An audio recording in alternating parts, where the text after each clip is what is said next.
The economy of the Philippines is the world's 34th largest economy by nominal GDP. It is the 13th largest economy in Asia and the third largest economy in the ASEAN after Indonesia and Thailand. The Philippines is one of the emerging markets and is the sixth richest in Southeast Asia by GDP per capita values, after the regional countries of Singapore, Brunei, Malaysia, Thailand, and Indonesia. Since its independence, this Southeast Asian nation had massive and frequent political upheaval resulting in degradation of the economy. This resulted in many Filipinos seeking a job overseas, which contributes 8.6% of the economy. It has been listed by Goldman Sachs as the next big 11 countries. It was the second wealthiest country of Asia after Japan in 1960s. Today, 60 families in the Philippines are controlling most of the economy. Welcome to the Atlantis Report. The Philippines is primarily considered a newly industrialized country, which has an economy transitioning from one based on agriculture to one based more on services and manufacturing. As of 2018, GDP by purchasing power parity was estimated to be at $990 billion. Primary exports include semiconductors and electronic products, transport equipment, garments, copper products, petroleum products, coconut oil, and fruits.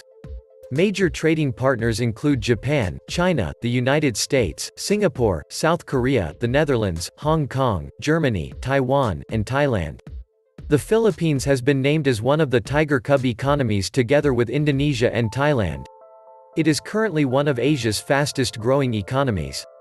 However, major problems remain, mainly having to do with alleviating the wide income and growth disparities between the country's different regions and socio-economic classes, reducing corruption, and investing in the infrastructure necessary to ensure future growth.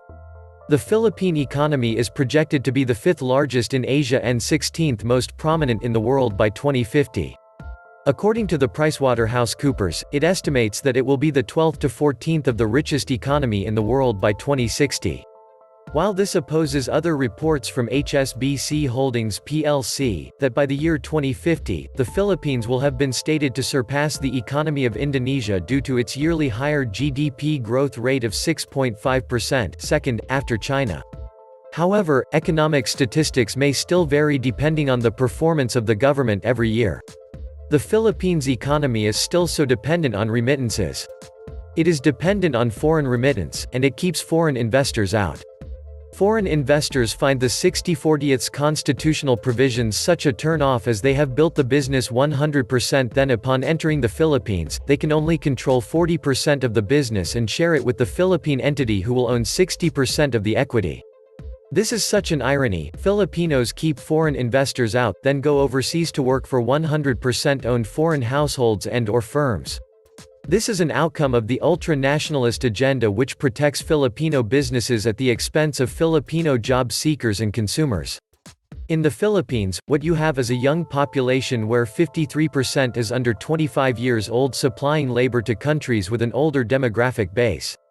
English being a primary language helps a lot, and in terms of opportunity cost, it is more beneficial to work abroad than to work the same job at home, where demand is higher for the price other countries are willing to pay for the same type of work.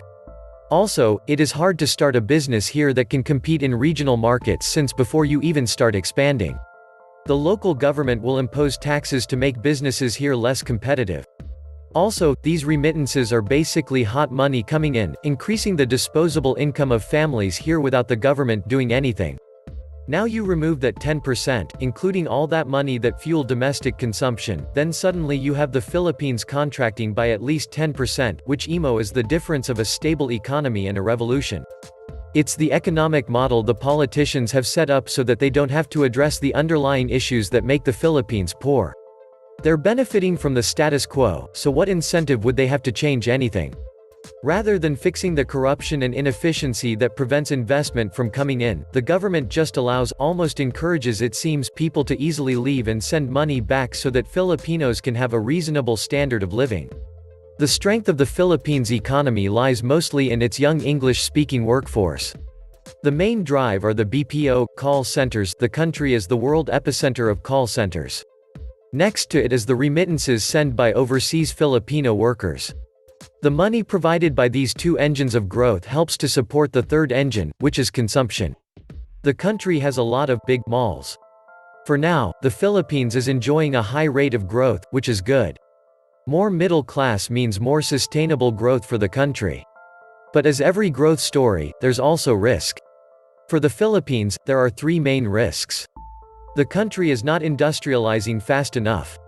Its over-reliance on BPO, remittance, and consumption creates a looming import risk. A young country should focus more on creating things instead of consuming like there's no tomorrow. AI and blockchain technology could severely impact the country's BPO industry. The efficiency offered by these new technologies could render millions of Filipinos jobless. The third one is happening as we speak. It's the onset of robotics and immigration strains. Yes, it is cheap to employ Filipinos, but for how long? And this is the main problem of the Philippines economy. It is called, Sections 10 and 11, Article 12 National Parsimony. It basically means that foreigners who do business, invest in the Philippines can only have 40% of their share while their Filipino partners get 60%. The basic economic issues in the Philippines for a long time are poverty, corruption, and lack of education. Poverty, many Filipinos think that the cause of poverty is the lack of education, which is true. For example, the parents from a poor family and who don't have an education tend to have more babies than those who are in the middle class because they don't have any knowledge of family planning. While rich people in the Philippines only had 1 or 2 babies, they can focus on their future. The poor become poorer. The rich become richer. Aside from this are graft and corruption in the government, and the opportunities are centered in urban areas. These contribute to wealth inequality distribution in the Philippines.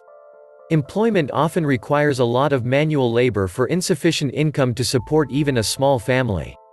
The financial security for people that become disabled or too old to work is very weak, and as a result, many people cannot afford basic medication needs and health care.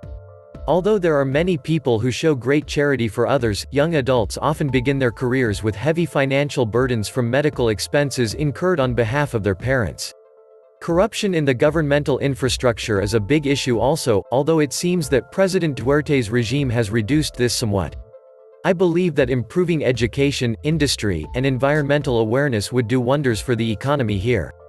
Limited natural resources require better recycling, sanitation, and management of renewable resources. Regional instability is also hindering economic growth throughout the country, especially in the southern provinces. And now the political issue in the Philippines. As you know, good politics leads to good businesses, which leads to good economy. Corruption, instability, security issues, regulations and government legislations as well as protectionist laws, corruption on every level from 1946 to 2016 has made the Philippines a hopeless mess for the first 70 years of independence. Very low direct foreign investment seriously restricted by the oligarch protectionist economic policies. This is one of the main reasons why 13 million overseas Filipinos are legally and illegally working overseas. Poor overpopulated countries have high tariff barriers and terrible low levels of direct foreign investment to employ their own people inside their own country. Low wages and contract labor laws keep the country unproductive. Filipinos love to spend and not save. Also, you cannot seriously have strong economic GDP growth when the birth rate is the highest in Asia. Serious lack of infrastructure and corrupt delays in the movement of goods through the ports has given the Philippines a bad name also. The lack of a domestic manufacturing base, the lack of sufficient employment at a reasonable wage to sustain a fast-growing population, the overdependence on remittances that create a dependency mindset, a lack of infrastructure to support economic growth, the concentration of economic power amongst a narrow elite, corrupt church and generally corrupt government officials. The above issues are being tackled slowly but will require a huge cash injection from China or another sympathetic power to propel the country forward. The current strong rates of economic growth are misleading as they come off the back of decades of almost no progress. The major economic problem is the lack of knowledge of political leaders and the corruption that has plagued the country, remarkably started by the world-breaking looting of the Marcos regime. The oligarchs were created during the Marcos regime. The culture of corruption in the government was especially kick-started during the time when the people has so much trust in Marcos in his early years until he abused his power and tried to hold on to it for as long as he wants. Now, the Philippines is losing its track to economic boom because of corruption and poor leadership. The new President Duterte has records of alleged corruption that are still not answered up to this day. He also appointed incompetent cabinet members who are longtime friends. Just recently, the president admitted on national television that he owes the Marcoses his winning of the elections due to the financial support from Imee Marcos, daughter of the late dictator Marcos, for his presidential bid. The allegedly corrupt leaders like Senator Enrile and former President Arroyo, who were allies of Duterte, were freed from prison as soon as Duterte stepped in as president. The track record of corruption is easily forgotten in the Philippines, which is the main hindrance to the development of the country. The country is now bombarded with fake news and propaganda to erase the history of corruption, and the government is rather focused on killing small-time drug pushers and on eliminating political enemies. The economic gains of the previous president Noynoy Aquino are in danger of being reversed due to the different ideology of the current administration. The people are still paying the debt that the Marcos regime has left, yet the current government considers Marcos a hero, a mistake that will mark in history as a sign of tolerance and turning a blind eye to grave corruption in the country. Previous President Aquino received international awards for the economic gains of the Philippines and his rigorous fight against corruption. The economic issues were addressed in the previous administration. Now they are not given proper attention. We cannot predict the future. We can only prepare for it. Everyone is preparing. I think the Philippines should too. This was the Atlantis Report. Please like, share, and subscribe. Thank you.